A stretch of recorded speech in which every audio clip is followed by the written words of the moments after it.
The Royals will welcome the reigning World Series champions tomorrow. Will we see some of the biggest crowds of the year? We'll talk about it next on Locked On Royals.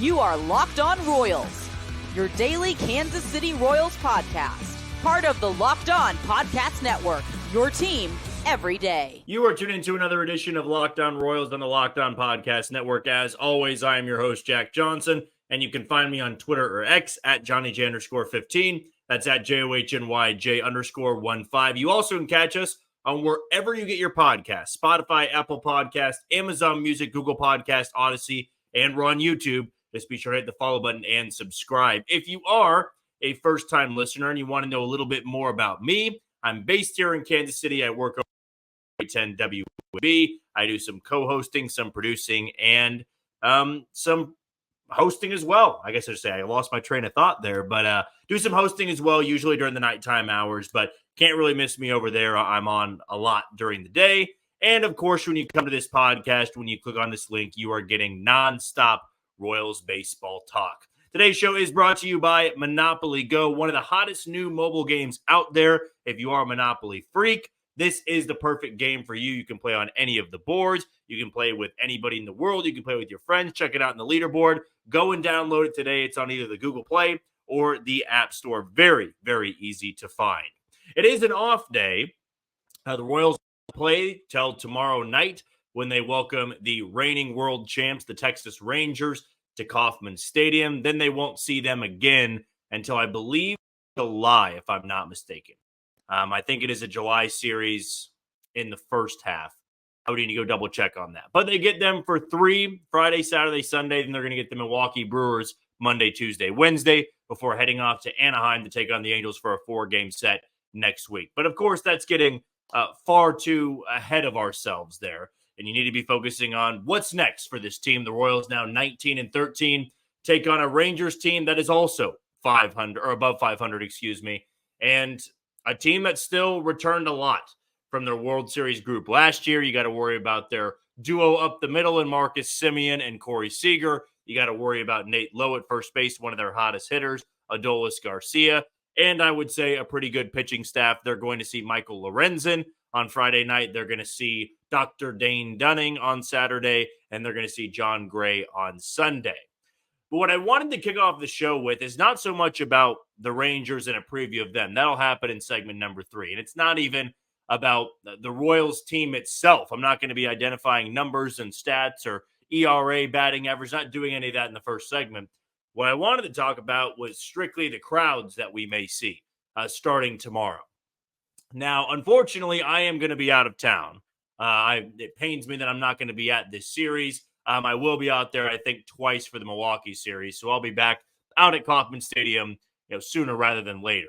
But unfortunately, not going to get the chance to see this series. And I think it's going to be one really fun series. I say that a lot, but I think this series is going to be fun because of the crowd it's going to produce. Now, tomorrow night, it's a Friday night. Still not the 7:10 first pitches that should be coming once the school year is out. But it is going to be the City Connect Uni nights. It's going to be about 70-ish degrees at first pitch and sunny. And you got a team coming in that's reigning world champs. And your team is 6 games over 500 and only 2 games out of first place. I know it's early. I know it's May. But I love this series because it's kind of Baltimore round 2, if you will. I don't think Texas is as good as Baltimore. I think the Royals should be looking at this series and at minimum saying we got to take 2 of 3, not trying to knock Texas or anything like that. But this is a really good series for the Royals to continue to prove the rest of the American League maybe wrong, or at least their doubters out there wrong, of we can face some really good teams, some teams that are either going to win their division or be in the playoffs, and we can hang right there with them. I have a question for Mailbag Friday, and I'll get to it tomorrow, but more so asking about how do we think they're going to fare against the teams that are for sure going to be postseason teams? And they've already seen a few so far in April, but Texas, I don't know if they're a lock, but they're going to be really close if they do miss out. But to me, it's about this crowd that we could be seeing. The Baltimore series, I was out for 2 of those games. Crowd was really good. Didn't reach 30K, but the weather was kind of crappy all week long. It was just a little bit too chilly.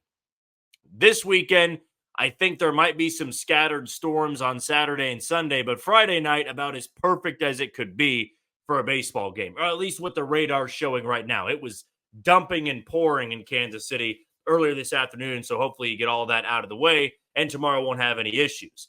But man, I think about a possibility of there being 30,000, maybe a little bit over that. That would be great to see, because it's something I have harped on with this podcast time and time and again. And I've, tried to find outlets to give away tickets so I can send more fans out to the game. I'm still waiting to hear back if we might have some giveaways for Friday, but not sure on that. If we don't have any, hopefully in the near future, and maybe on this homestand, we'll have some tickets to give away.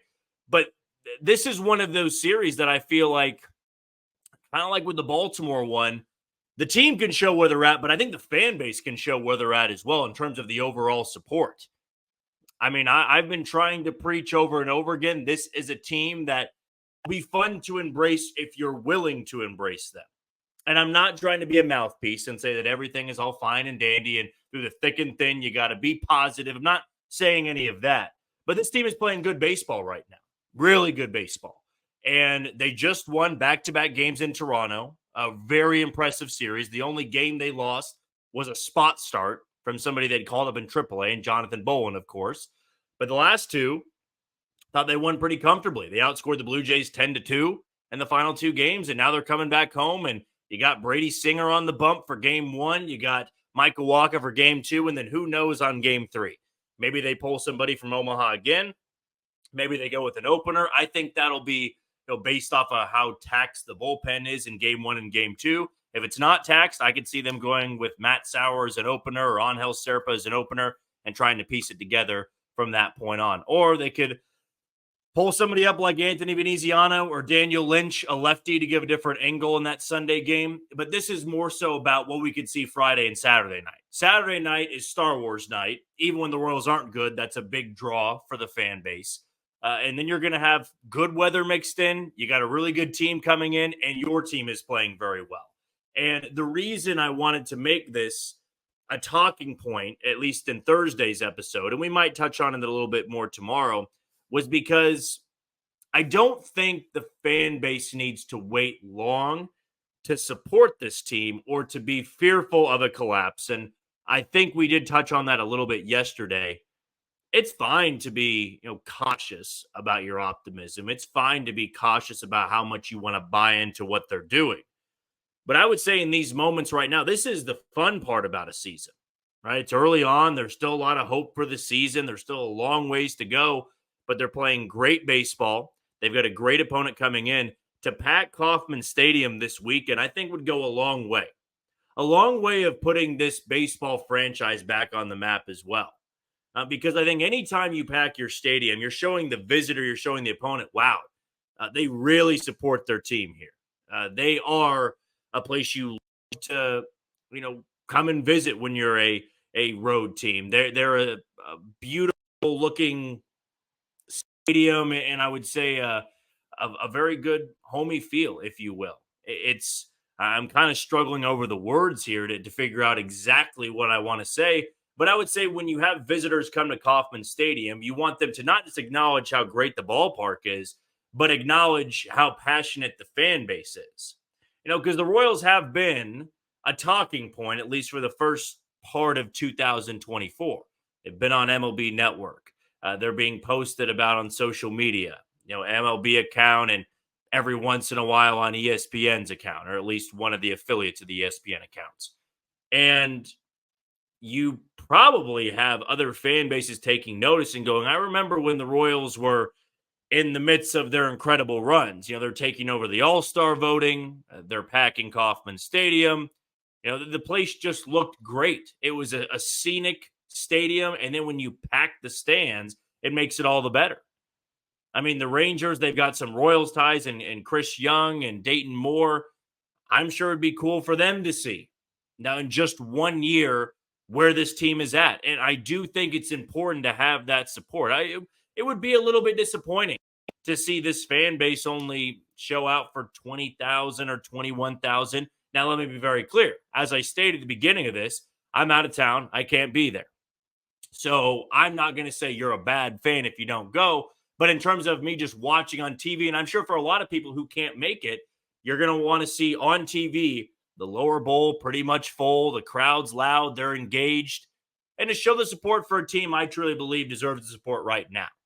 Now, if they lose 10 in a row, 15 in a row, they have a bad month of May, then okay, then it makes sense that the attendance would go back down. But we've waited for so long for baseball to be meaningful, even in the month of May. Now you have it. You've got a team that is going to be competing all of this month. They're not going to be bottoming out. They're not going to be, anywhere from 10 to 15 games below 500. At least I don't think so. Right? If they grab one of these games against Texas, that'll give them on the year. The last time they had 20 wins, I would say this early, I believe was 2015. And last year, and I would need to double check that now that I think about it, but I do know for a fact last year, in 2023, the Royals grabbed win number 20 when they were 33 games under 500. It was not even close. It was a team that just simply was so far out of it, it didn't matter at that point. I mean, they were just miles and miles below the median mark. Now you got a team that's competing and hopefully can be supported throughout this homestand. A great series starting tomorrow with the Texas Rangers and the Milwaukee Brewers come to town Monday through Wednesday before the Royals head out to the West Coast to take on the Los Angeles Angels. We're going to take our first break of the show. When we come back, let's talk about MJ Melendez, who can't seem to buy a hit on the road. He's in the middle of a terrible streak. Can we see him snap it once again from returning to Kauffman Stadium? We'll talk about it next on Locked On Royals. You are tuned into Locked On Royals on the Locked On Podcast Network. I'm your host, Jack Johnson. You can find me on Twitter or X at JohnnyJ_15. That's at JOHNYJ_15. Before we move any further, want to talk about a couple of the sponsors today, starting with FanDuel. It's winner take all time in the NBA and NHL, and FanDuel is giving you a shot to bring home a big win of your own. Right now, new customers get $150 in bonus bets with any winning $5 bet. That's $150 to bet on spreads, money lines, player props, and more. Visit FanDuel.com/lockedon and make every playoff shot count. FanDuel, America's #1 sportsbook.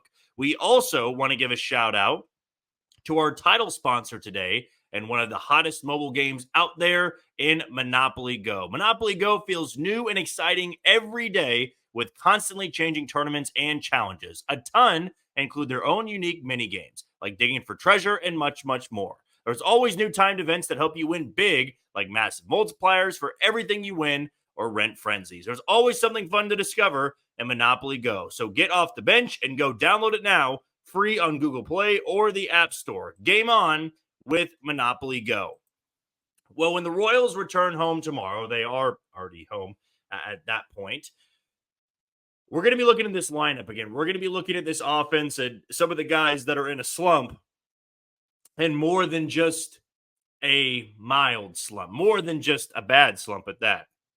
One of those guys that may be slumping harder than anybody in baseball is MJ Melendez. And I understand the criticism that I deserve on this, because Melendez was a guy that I had kind of pegged as the comeback player of the year for the Royals. Somebody that I thought with a hot start could really be a key piece in that lineup. And early on in the year, especially at home, MJ Melendez was providing a lot for this lineup.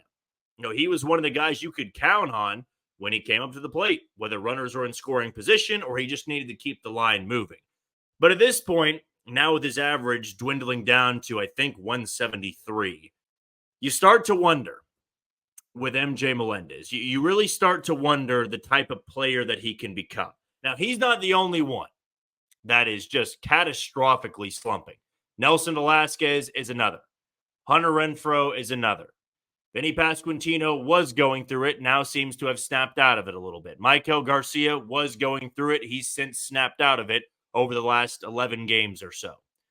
But MJ Melendez, to me, is a guy that has to get it going. He has to fix whatever it is at the plate. And I'm sure that he's working with Alex Zumwalt, with Keone Duren, and trying to just get something going, whether it be the walk rate going back up, the hard hit rate going back up. Right now, he's a shell of what he was at the beginning of the year. When he was in that 7-game winning streak, he was probably the third or fourth most valuable hitter, maybe even higher than that when you think about it. I mean, MJ Melendez playing at Kauffman Stadium has been a completely different hitter. I would even say at times a different fielder. But it's about playing just average on the road at this point. You can't be having 0 for road trips. And his last hit on the road came in that first series against Baltimore. You look at what this offense could become, assuming the lineup can even things out. Well, then you are finding yourself in a situation where, in the end, maybe it is a team that can compete all the way up into September. Maybe it is a team that can pack the stadium all throughout this season. And how quickly they can get out of that slump, or how quickly that player can heal, may dictate if you really are one of those teams standing at the very end. For MJ Melendez, you're hoping this streak can get snapped game 1.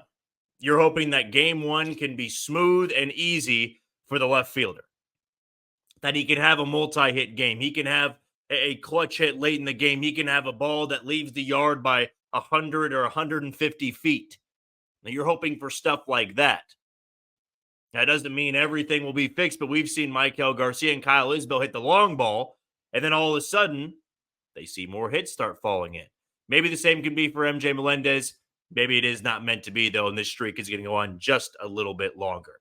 Okay, before we move on to our final segment, I want to give a shout-out to Locked On Sports Today. It's here for you 24/7, covering the top sports stories of the day with the local experts of Locked On, plus our national shows covering every league. Find Locked On Sports Today now, available on the free Amazon Fire TV channels app. When we come back, let's preview this upcoming series against the Texas Rangers, next on Locked On Royals. You are tuned into Locked On Royals on the Locked On Podcast Network. I am your host, Jack Johnson. You can find me on Twitter or X at JohnnyJ_15. That's at JOHNYJ_15. Before we go any further, let's give a shout out to the final sponsor today in PrizePicks. Spring training is over and baseball season is officially underway. Don't miss your chance to add your favorite players from the diamond in your PrizePicks entries. Whether it's strikeouts, RBIs, or first inning runs, take your pick of more or less and add them to your PrizePicks entries today. You can also get in on the playoff action and win up to 100 times your money on PrizePicks as you and the world's best players take the game to a new level during basketball's postseason. Again, all on a fun place to go like PrizePicks. Well, the Texas Rangers are likely here. I said the Royals were heading back in town. They're probably already here. And maybe the Rangers are here, or they will be flying out a little bit later on this evening, or they'll get there tomorrow morning. But anyways, you've got the defending world champs in town for a 3-game slate. And this is a Rangers team, as we mentioned at the beginning of this episode, that returns a lot of their talent. The top of that lineup is going to be very scary to face for Brady Singer in Game 1, Walker in Game 2, and whoever the hell the Royals throw out there in Game 3. You're going to have to go through Corey Seager, Marcus Semien, Nate Lowe, Adolis Garcia. You're going to have to deal with their young budding stars and Wyatt Langford. You're going to have to deal with Ezekiel Duran. You're going to have to deal with Evan Carter. You're going to have to deal with Jonah Heim behind the plate. Top to bottom, I still believe it is one of the more talented lineups in the American League, and it's a great test. An absolutely great test for this Royals team. And I start to wonder at what point in this season, or what team that the Royals could potentially take a series from, do you have it click? Do you have it click that maybe in the end this team does have what it takes? And the Rangers were a squad last year that very few could mimic unless your owner was willing to spend a lot of money. And that's why this year, and of course, being the reigning World Series champions, they're not Baltimore. I think beating Baltimore in a series would have been more impressive than beating Texas in a series. I think beating the Yankees in New York is more impressive than winning a series at the K this weekend. I think, even beating somebody like Milwaukee coming up on Monday, Tuesday, Wednesday, considering how they've looked this year, would be more impressive. But what I will say is the Royals are, I wouldn't say anti what the Rangers did. I mean, the Rangers were able to spend so much money to pull themselves out of the depths of where they were at. right? They were able to spend $500 million on their shortstop and second baseman, and they got a World Series from it. But there is some correlation, though the Royals didn't completely mimic it. It was, we're tired of losing. We don't really have the farm system we feel like is ready to compete. We don't want to wait 3, 4, 5 more years. We got to go spend money. I do believe what the Royals have done this offseason and how it's working is far more comparable to like what Miami and Arizona did last year. You had a young piece to build around, and then everybody else just all did their part. They were never a unbelievably scary lineup or a scary rotation or a scary bullpen, but they won enough games to get to the playoffs. But I do look to Texas, and I wonder if the Royals had some sparked optimism in there. They felt like they weren't as far off from where Texas was at. I mean, the Royals didn't spend $500 million on 2 players. They spent a large chunk of money this offseason, but in different areas, different facets of the game.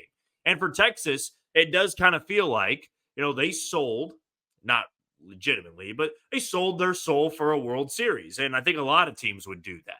You put a lot of money into guys for multiple years, and maybe 2, 3, 4 years down the road, you're regretting putting that player in the lineup every single day, but you got a flag that flies forever. And Texas this year, not sure if it will be a World Series hangover, if they'll be comparable to the 2016 Royals, who were kind of in it the majority of the year, but never really got over the hump. All things I'm going to be looking for. And in this series, I'm just interested in how far the Royals have come more than anything. And that's obvious, right? We're a Royals podcast. But I looked at the way these teams played last year. I mean, the Rangers just pounded on the Royals at the K. And then I look at, a series in Arlington, one of those games the Royals could have had. Another one they did win. It was the series finale in Arlington.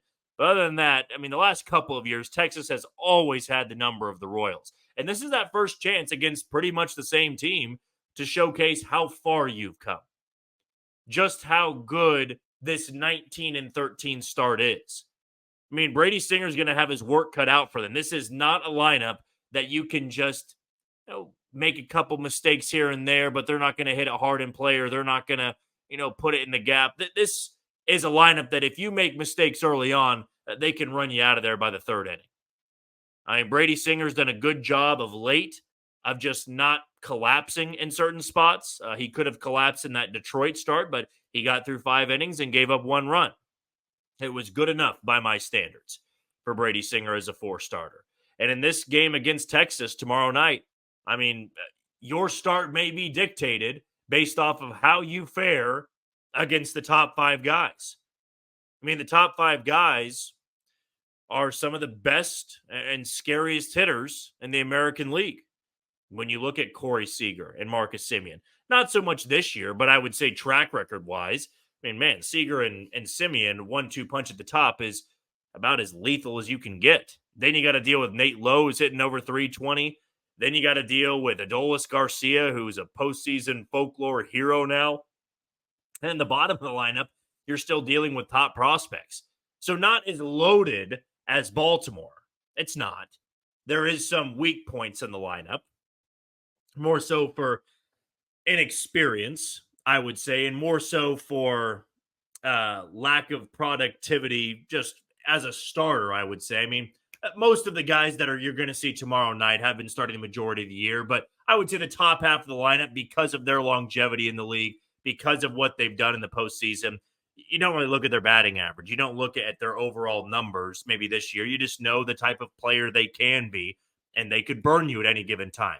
What's going for the Royals in this series is I think they avoided some of the great arms that Texas has. They're just missed Nathan Eovaldi. Just missed Eovaldi. And Eovaldi looked really good today against Washington. They're going to get Michael Lorenzen, who's only made 3 starts this year. He was a late addition to the squad. He gave up, I think it was 5 runs last time out. He was very good for Detroit last year. Royals saw him a couple of times, roughed him up in one of the starts at Kauffman Stadium, so hoping for the same thing there. Dane Dunning is always somebody they've struggled with, it felt like. When he was with the White Sox, and I think they faced him last year at one point for the Rangers, just can't get a read on him. So hopefully Michael Wacha will have his A game for the first time in a couple of starts, so the Royals can try to squeak by in that game. And then Sunday they get the hard-throwing John Gray, who has been very good this year. So all those different things that I'm sure we're going to factor in over this 3-game slate, but should be a lot of fun. I'm hoping for big crowds. Like I said, I'm going to be out of town, so I'm not unfortunately going to be able to be there. But if you are there, let us know. Let us know in the YouTube comments or let us know on Twitter. Again, you can shoot them over to me at JohnnyJ_15. Well, that's going to do it for another edition of Locked On Royals on the Locked On Podcast Network. I've been your host, Jack Johnson. And as I just mentioned, find me on Twitter at JohnnyJ_15 and find our podcast on wherever you get your podcasts, Spotify, Apple Podcast, Amazon Music, Google Podcast, Odyssey, and we're on YouTube. Just be sure to hit that follow button and subscribe. Before we say goodbye, one last shout out to Locked On Sports Today. It's here for you 24/7, covering the top sports stories of the day with the local experts of Locked On, plus our national shows covering every league. Find Locked On Sports Today now, available on the free Fire TV Channels app. Tomorrow, we're going to dedicate our entire show to answering some questions from the mailbag that were sent in by our listeners. But until then, you take it easy, Kansas City.